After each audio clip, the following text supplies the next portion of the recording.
mga bata! Ako si Ginang Ronalyn Owabel, ang inyong guro sa Filipino. Nandito na naman tayo para pag-aralan ang panibagong aralin natin ngayon. Ang ating paksa ay pagbibigay ng pamagat sa talata. Ang mga layunin para sa ating aralin ay: una, nauunawaan ang talata o tekstong napakinggan at nabasa. Ikalawa, nakapagbibigay ng angkop na pamagat sa isang talata at tekstong napakinggan. At ikatlo, napahalagahan ang pagkakaroon ng angkop na pamagat ng isang teksto. Magbalik-aral muna tayo. Panuto, basahin ang mga tuwirang pahayag. Isulat ang check kung nagpapahayag ito ng magagalang na pananalita at X naman kung hindi. Isulat ang sagot sa sagotang papel. Para sa unang bilang, maaari ko po bang makausap si Aliyah? Kalawang bilang, hoy, halika nga rito. Ikatlong bilang, ate, saan mo po nabili ang face mask mo? Pang-apat, tabi ka nga dyan, alam mong dadaan ako, haharang-harang ka. At pang-lima, mamang driver, bayad po. Bibigyan ko kayo ng 10 segundo upang tapusin ang pagsasagot. Pagkatapos ito ay atin nang aalamin ang mga tamang sagot.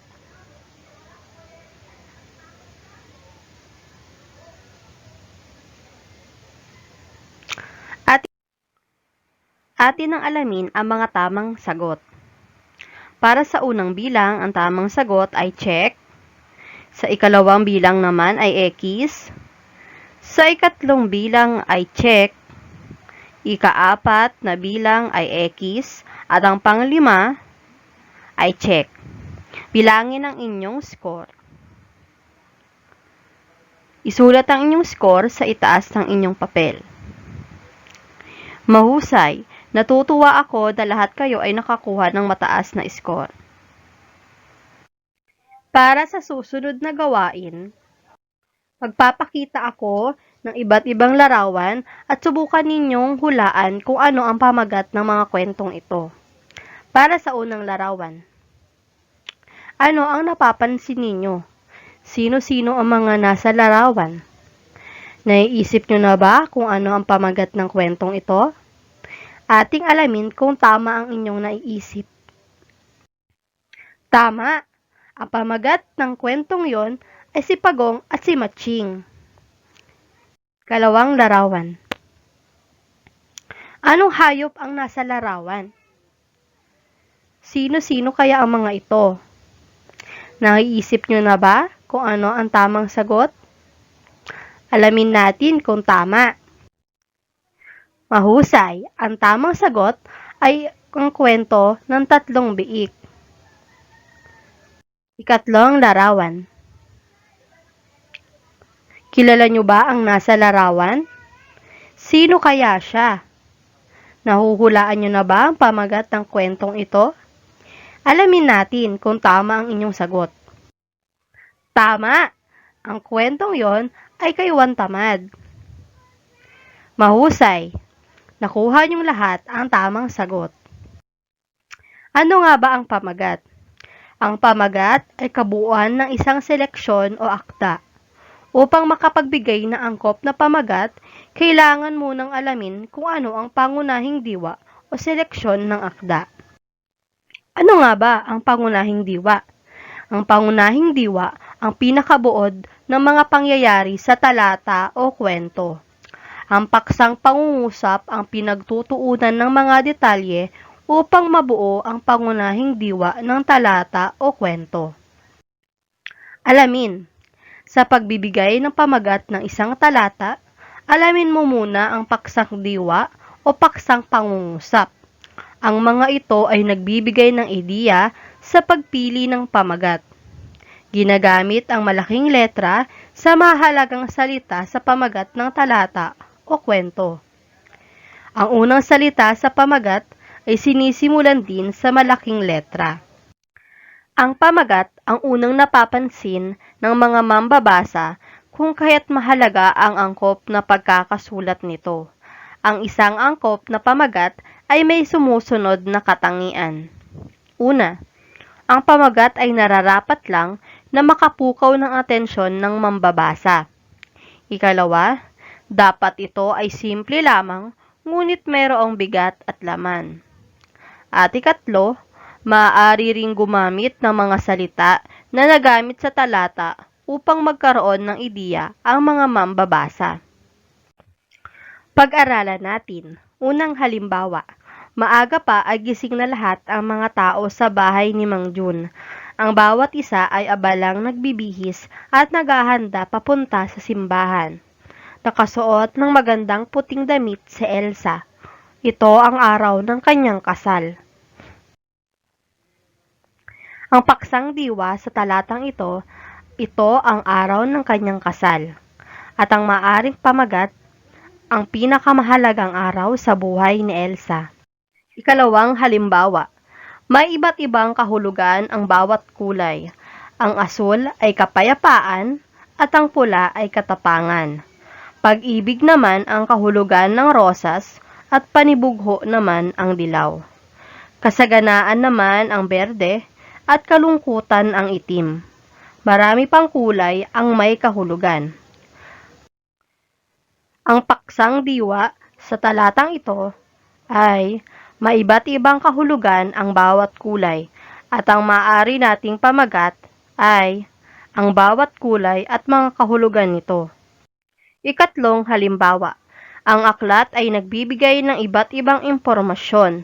Ito rin ang nagdadala sa atin sa iba't ibang bansa sa pamamagitan ng pagbabasa. Ang dating pagkatao ay nagbabago rin. Ang lahat ng bagay ay matututuhan natin sa aklat. Ito ang mga kahalagahan ng aklat. Ang paksang diwa sa talatang ito ay, ang aklat ay nagbibigay ng iba't ibang impormasyon, at ang maaari nitong pamagat ay ang kahalagahan ng aklat. Para sa inyong unang gawain, basahin ang mga talata at ibigay ang paksang diwa ng mga ito. Piliin ang letra ng tamang sagot sa loob ng kahon. Mga pagpipilian. A. Ang mga katutubo ng Abra. B. Mabuting pagtanggap sa mga panauhin ng mga Pilipino. C. Ang pinakamalaking isla sa Pilipinas. D. Mapagmahal na aso sa kanyang amo. At letter E. Pagiging malikhain ng mga Pilipino. Para sa unang bilang. Isa sa mga katangiang maipagmamalaki nating mga Pilipino ay ang mabuti nating pagtanggap sa mga panauhin. Kapag ang isang pamilya ay may inaasahang panauhin, bawat isa ay abala sa paghahanda. Sila'y naglilinis at nag-aayos ng mga kabahayan. Nagluluto ang pamilya ng masarap na pagkain at naghahanda ng maraming prutas at inumin. Pinagkakaabalahan din nila kung ano ang maipauuwing pasalubong ng panauhin. Naisip nyo na ba ang tamang paksang diwa sa talatang ito? Ating alamin kung tama ang inyong sagot. Tama! Ang tamang paksang diwa para sa talatang ito ay letter B, mabuting pagtanggap sa mga panauhin ng mga Pilipino. Para sa ikalawang bilang, hindi na mabilang ang mga kababayan nating nanguna sa larangan ng pag-awit, pagpipinta, at pag-ukit. Hinahangaan ng mga dayuhan ang mga produkto nating gawang kamay na tulad ng binordahan at nililok. Tunay na ang mga Pilipino ay malikhain sa iba't ibang larangan. Naisip niyo na ba ang tamang sagot? Ano kaya ang paksang diwa nito? Tama! Ang paksang diwa para sa ikalawang bilang ay letter E, pagiging malikhain ng mga Pilipino. Dumako na tayo sa ikatlong bilang. Ang mga tinggian ay katutubo ng Abra. Nagmula rin ang ilan sa kanila sa mga bundok ng Ilocos Norte at Ilocos Sur. Bahay kubo na gawa sa kawayan at pawid ang kanilang mga bahay. Nagsasaka at nangangaso sila. Mahilig din sila sa musika. Ang salidomay ay isang sikat na awit nila. Inaawit nila ito kasabay ang gansa o gong. Ano kaya ang paksang diwa ng talatang ito? Alamin natin. Tama, ang paksang diwa nito ay letter A, ang mga katutubo ng Abra. Dumako na tayo sa ika-4 na bilang. May binasang kwento si Luisa tungkol sa asong nagpakita ng pagmamahal sa kanyang amo. Nang ibinuwis nito ang sariling buhay upang masagip ang isang batang babae sa rumaragasang motor. Natanggal ang itaas na bahagi ng nguso ng aso. Ang akala nila ay namatay si Kabang, pangalan ng aso, dahil hindi na ito nagpakita. Subalit makalipas ang ilang linggo, umuwi ang asong ito sa bahay. Nabalitaan ng isang veterinaryo ang nangyari kay Kabang at nagboluntaryong dalhin siya sa Amerika upang ipagamot. Nagtagumpay ito at naging mas malambing at masayahin si Kabang sa kabila ng kawalan ng nguso. Tunay ngang ang aso ay matalik na kaibigan ng tao. Ano kaya ang paksang diwa ng talatang ito? Ating alamin. Tama, letter D, mapagmahal na aso sa kanyang amo. At sa ika-5 bilang naman, ang Palawan ay ika-5 sa pinakamalaking isla sa Pilipinas. Tinawag itong Palauna ng mga Tsino na unang dumating doon. Ang ibig sabihin ng Palauna ay magandang kanlungan o beautiful harbor. Nang dumating ang mga Espanyol, ang pulo ay tinawag na Panaguna dahil sa anyo nito na tila nakatikom na payong. Noong 1905, pinalitan ng mga Amerikano ang Panaguna ng Palawan, alinsunod naman sa tawag sa pulo ng mga katutubo. Ano kaya ang paksang diwa ng talatang ito?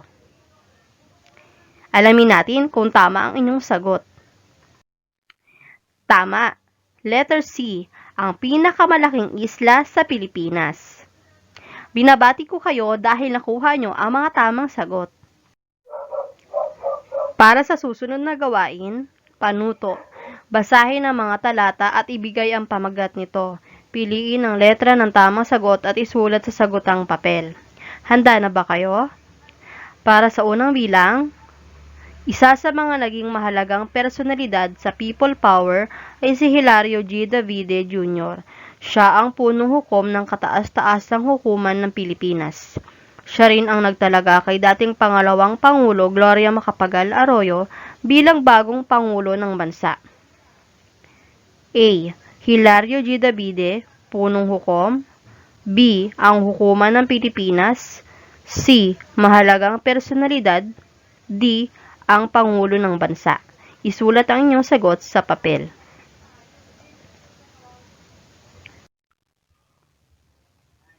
Para sa ikalawang bilang, napakahalaga ng bitamina A sa ating katawan.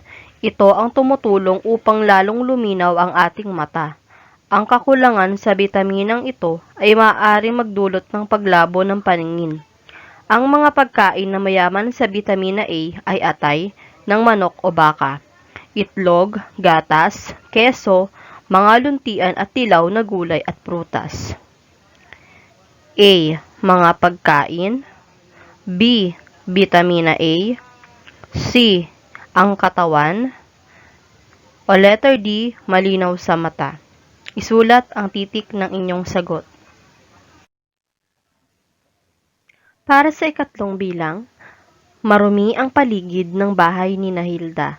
Masangsang din ang amoy na nanggagaling sa mga basurang nagkalat.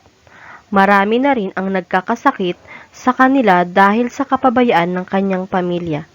Kalat dito, kalat doon na hindi pinapansin ang masamang epekto nito sa katawan at kalusugan ng tao. A. Maruming paligid. B. Mga basurang nagkalat. C. Epekto ng basura.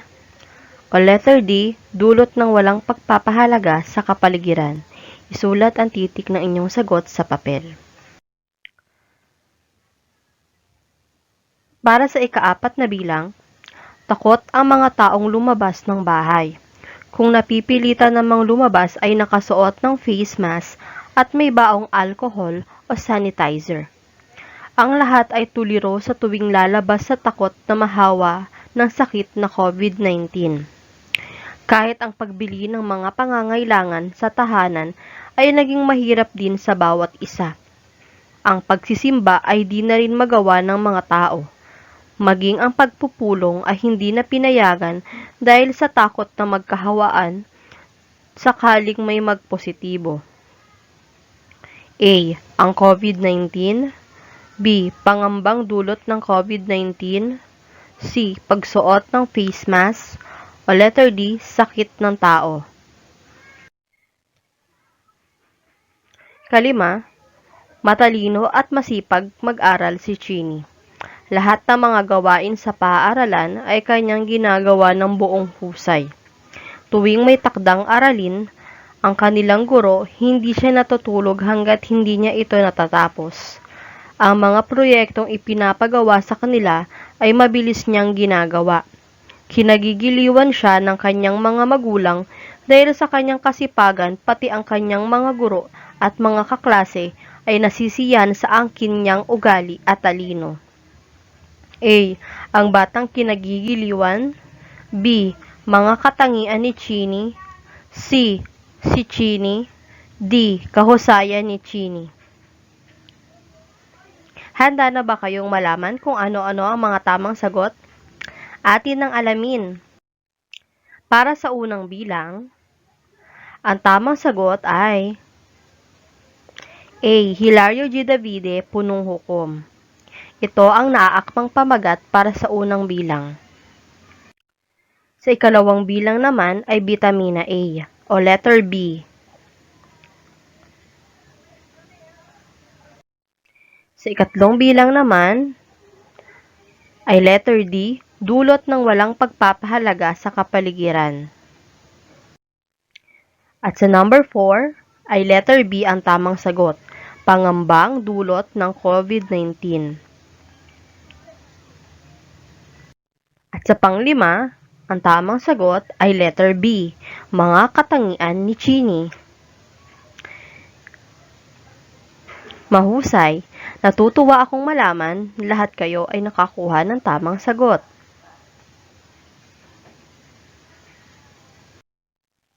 Tandaan, sa pagbibigay ng pamagat ng isang talata, alamin mo muna ang paksang diwa o paksang pangungusap. Ang mga ito ay nagbibigay ng ideya sa pagpili ng pamagat.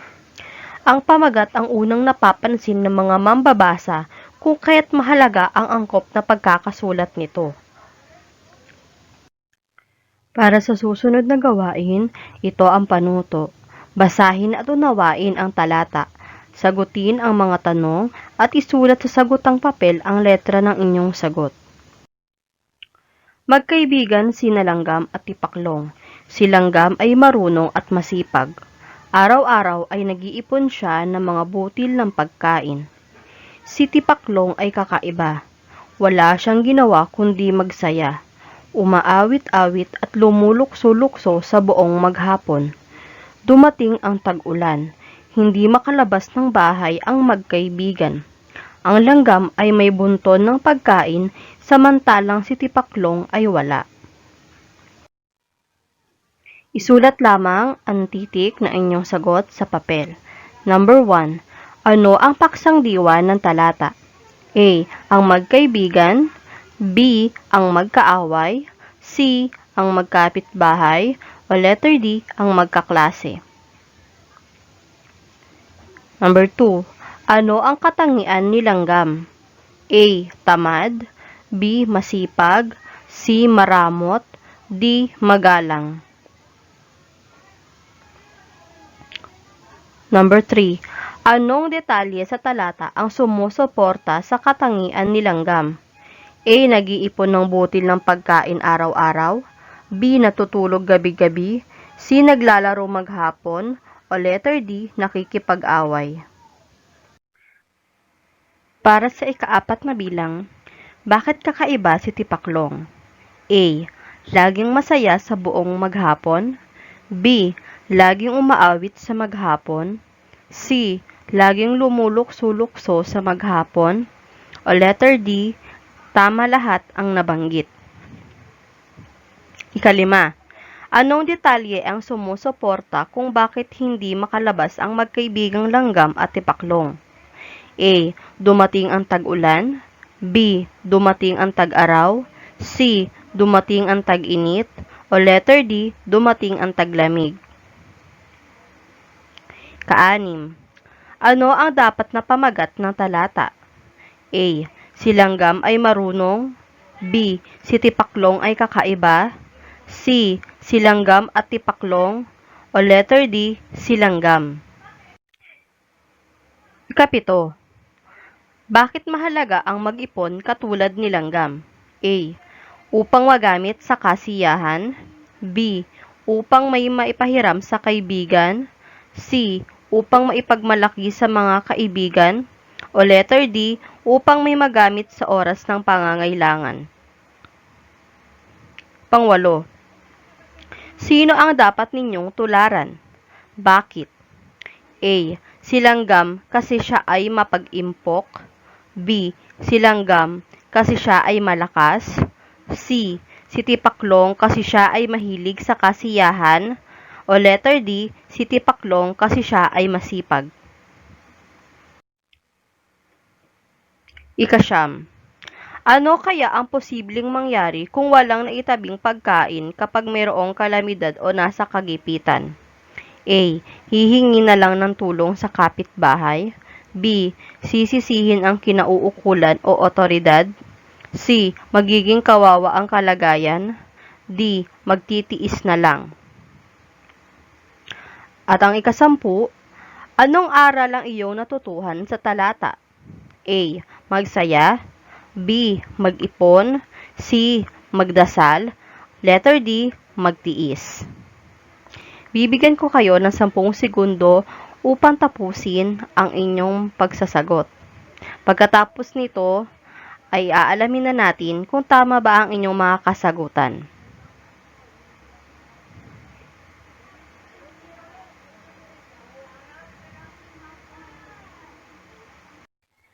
Atin nang alamin kung tama ba ang inyong mga sagot. Number 1, ang tamang sagot ay letter A. Number 2 ay letter B. Number 3 ay letter A. Number 4 ay letter D. Number 5 ay letter A. Number 6 ay letter C. Number 7, letter D. Number 8 ay letter A. Number 9 ay letter C. At number 10 ay letter B. Mahusay! Natutuwa akong malaman na lahat kayo ay nakakuha ng tamang sagot. Bago tayo magtapos ay alamin muna natin kung may natutuhan ba kayo sa ating aralin. Panuto. Basahin ang talata at ibigay ang angkop na pamagat. Piliin ang letra ng tamang sagot at isulat sa sagutang papel.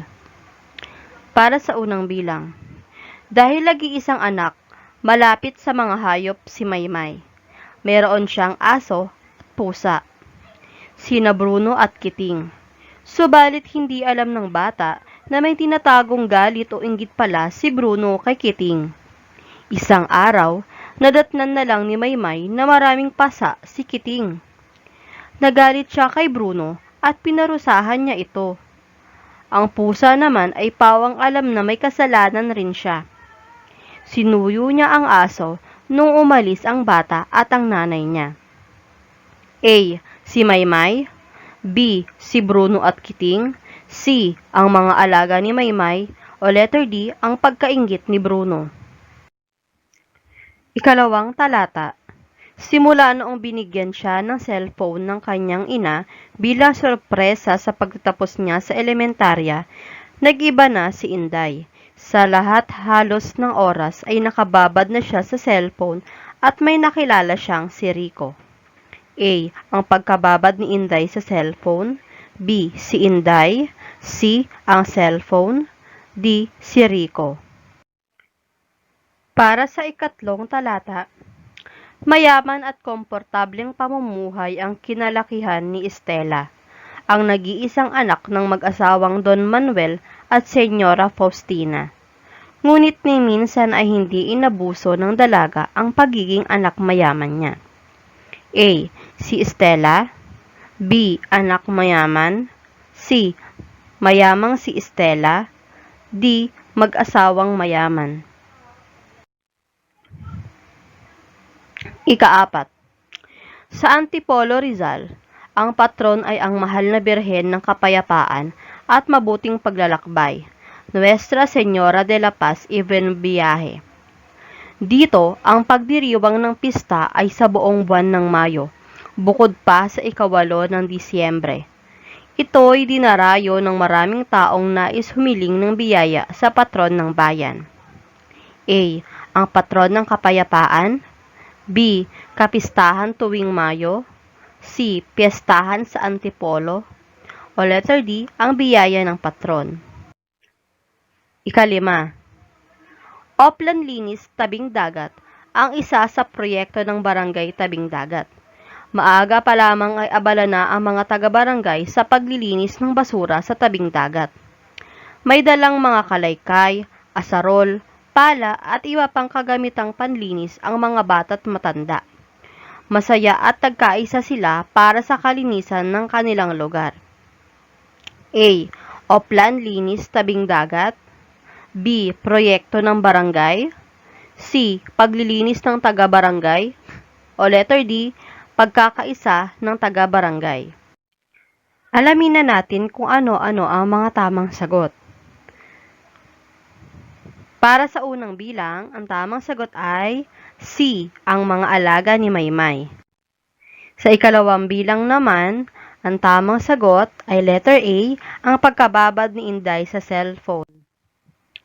Number 3, ang tamang sagot naman ay letter B, anak mayaman. Number 4, ang tamang sagot ay letter C, piyestahan sa Antipolo. At sa panglima, ang tamang sagot ay letter A, Oplan Linis Tabing Dagat. Bilangin ang inyong score at ilagay ito sa inyong papel. Mahusay, natutuwa ako na marami kayong natutunan sa ating aralin ngayon at mataas ang inyong mga nakuhang score.